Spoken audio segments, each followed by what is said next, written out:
Welcome to the Pitching Ninja Top 5 Filthiest Pitches of the Day. Number 5, Jose Barrios' curveball. Barrios' curveball is just filthy. As you can see here, he pairs it up with his fastball to Yelich, and it just drops away, disappears from that 95-mile-an-hour fastball. This is an interesting sequence for a smoke. You can see him staying away here, and then comes inside with a sinker. So he had Smoke looking outside, changeup, curveball looking outside, good call. And then comes inside with a sinker to ring him up. That curveball, again, is filthy, gets the sword right here, and I'll pair that up with his fastball. Again, you can see it just disappears from that fastball. Number 4, Dinelson Lamet's slider. Now, to be honest, this slider could have won pitch of the day because of the batting here of Frazier. And you will look at this, the bat just goes about, 150 feet up the line, nearly killing the third base coach. Lamet is a big bully on the mound. In fact, hitters are 0 for 33 in their first time facing him over the last 4 games. Lamet paints with 99, has an incredible slider, basically a 2-pitch pitcher, but you don't know which one you're going to get. They're both plus pitches, so you got to be ready for both. Just a complete bully. Paint. Number 3, Clayton Kershaw. It's Clayton Kershaw's curveball. He dominated with it yesterday, had 11 Ks, and it was just a Cooperstown masterpiece. Here's a slow-mo of his curveball. They should hang it in Cooperstown. Decided to set it to Beethoven's Fifth.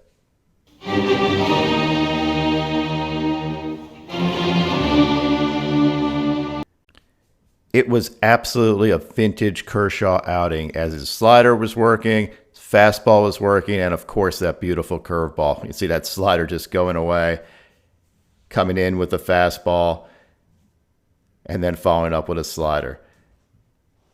Sword. Kershaw has had a slight uptick in velo this year. He visited Driveline in the offseason, and it's really made all his pitches more effective. Number 2, Lucas Giolito. Gio was on yesterday, just an absolute masterpiece. You see there a 97-mile-an-hour fastball, and his changeup was just pure filth. Soared there, and then challenging with a 95-mile-an-hour fastball. When you have 95 in the tank like that, and you have that nasty changeup, it's a long day for hitters. As you can see, this paired up, fastball, changeup, and then I'll overlay him. Nasty. Here, at one point, Lucas Giolito threw 14 of 15 pitches were changeups. That's the only time this season anybody's ever done it. And here's the sequence right here. He had 3 Ks during this sequence as well, and just a tour de force of changeups. That was the only fastball there was 96 miles an hour at the knees for a K. And the fact that Lucas has upper 90s in the tank makes that change a lot more effective. As a matter of fact, his 110th pitch in this game was 97 miles an hour. So you can see how unfair that is. Hitters having to face a 81 mile an hour changeup and a 97 mile an hour fastball. It's really tough. Here's his changeup in slow motion. You can see the grip. Also love this. Lucas's game face, just walking off the field like he wants to kill somebody. So ends it with a, let's fucking go, Mac. And then Lucas, after 13 Ks, is proud of his outing, enjoying life. It's kind of like going to work on a Monday morning versus a Friday afternoon. I'll have Lucas explain his changeup grip for all you pitchers and coaches out there. Changeup is like your standard, typical 2-seam circle changeup. I have it, I wouldn't say necessarily like deep in my hand, like my palm, but it's like all the way in the back of my fingers. And it's touching my palm. It's like touching the top of my hand, the top of my palm, right? Like where your calluses are? Is that what you're like pretty much where the calluses are. That's where it rests. Thought process with throwing it. I do not think about pronating ever. That will just screw me up. I'm never like, oh, like try and throw it like this. You know, there's none of that. That's like the Luis Castillo style changeup, which is disgusting, but a different kind of changeup than mine. Strasburg throws that one too, where it's like that sideways spinner. That's like the kind of, when I watch it, like that nasty changeup, it gets swings and misses, not because of velo difference, but because of like super late fade and break. Mine, I can throw it like a certain way where it's like just dead straight like my heater, or I can kind of like finish it a little bit and get a little bit of that fade.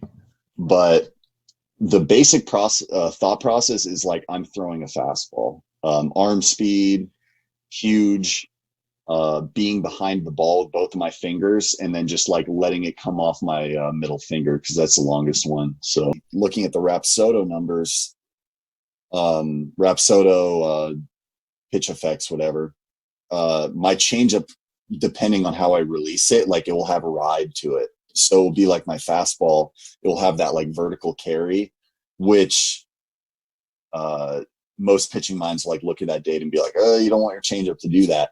I actually do want my changeup to do that sometimes because it makes it look more like my four-seam fastball. And so, you know, let's say guy's in a 2-0 count, he's looking heater, and I throw a pitch that looks identical to the heater, but it's 12 miles an hour slower. It's like most likely going to be a swing and miss or like off the end of the bat. Number one. Yes, number one again, Shane Bieber. Shane Bieber's knuckle curve is just pure filth. In fact, he has 46 whiffs on his knuckle curve this year. The nearest pitcher to him has 24. He is basically a sword machine every time he pitches. He has plus command, an upper 90s fastball, an upper 80s slider and cutter, and that filthy knuckle curve. Now that may sound like the perfect pitcher, but sometimes he makes mistakes like here where he thinks he struck Bell out, but he prematurely K-struts. So that was a ball. Or when he's supposed to paint outside, but he paints inside instead. But Shane Bieber's an artist, and as an artist like Bob Ross, we don't make mistakes, we just have happy accidents. Here's Bieber's fastball and curveball in real time. You can see how hard it is for a hitter. That's impossible. And then I overlay them, which is just sick. This is not fair. Could you imagine being a hitter, you're sitting on a fastball, and then whoop, disappears. Not fun. And now, some Pitching Ninja bonus clips. I hate doing this, but kind of have to. Jose Alvarez gets a line drive right back in the sack. This is not good, and my man should win the Purple Sack Award for getting up after getting hit in the nuts and still making the play. Now, he said he's okay after the game, so this is all fine. He did admit he got hit in the private, said can't really describe what that feels like, but went to the hospital and everything checked out okay. But this is pretty much every dude's nightmare. But what a man to recover and make that play. Let's give it up.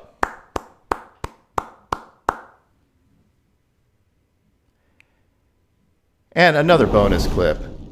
Amir Garrett is so much fun on the mound, and I love this. Here's Garrett, Kane Carpenter, and absolutely screaming to the top of his lungs, going, yeah, take that, yelling off the field. Amir Garrett is one of the most fun pitchers in baseball. Dude loves to have a good time. I interviewed AG, and we discussed the importance of having confidence and having fun out there. I think MLB could do a way better job of, showing that it is fun, because it's really fun when you get out there and play. You know what I mean? And I think that, a player like me, I'm around baseball, I'm around basketball, and it's like I have a lot of basketball players being like, bro, like I only watch baseball now because of you. Like people are like, I have the app on my phone, and that's when I'll watch baseball because I am waiting to see what you're going to do. And I just everybody knows me. Like I said, I'm a jokester. I like to have fun. When I'm having fun, I'm at my best. I don't take it too seriously, man, because at the end of the day, this is a game that we play. And I look at it like this, man. We're entertainers, man. We're entertainers as well. So I try to like mix the fun aspect in the game as well. You know, everybody knows me. I got little antics that I do. You know, but it's all fun, man, and you know, it's something I do because I get out there and it's like I tried the route where I'm stone wall. You know what I mean? Don't talk to me. I can't play like that. I suck when I play like that. You know what I mean? But when I get out there and I'm just like a kid, it's just like there's no better feeling. There's no better feeling. And you know, that's just for me, man. You know, I treat this game, you know, because I've been playing it since I was knee high. You know, I just like to have as much fun as I can. A lot of guys are confident. A lot of guys might not state it and like, oh, I'm just so humble. But like me being around people, like I know it's like, all right, that's not you. You know what I mean? Just be you at all times. It's like, you know what I mean? Because you have to have that confidence, man, because I'm telling you, it's like hitters can pick it up and pitchers can pick it up. If I'm not confident in myself, a lot of guys can see that and they pick up on it and it's like, dang, like we got Amir today. We got him.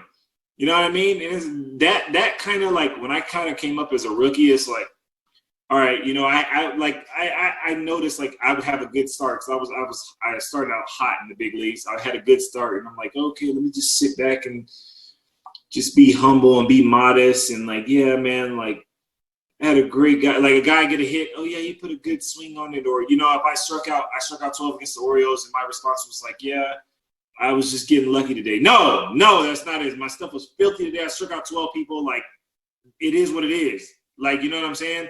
And it's like when I was a little timid like that, and after a while, it was just like, it started just turning, like, and everybody just started teeing off of me. And I'm just like, dang, like, I just lost all confidence I had in me. And, like, that modest personality I had, I was like, F that, bro. Like, this is me.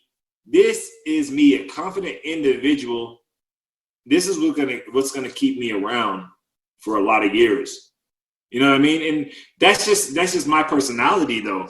You know, everybody that knows me, that grew up with me, they'll say, like, that's just how Amir is, man. Like, Amir is a little kid, an immature kid, still at 28 years old, confident, immature kid that plays around a lot. So This has been Pitching Ninja's Top 5 Filthiest Pitches of the Day. Subscribe to my YouTube channel for more content.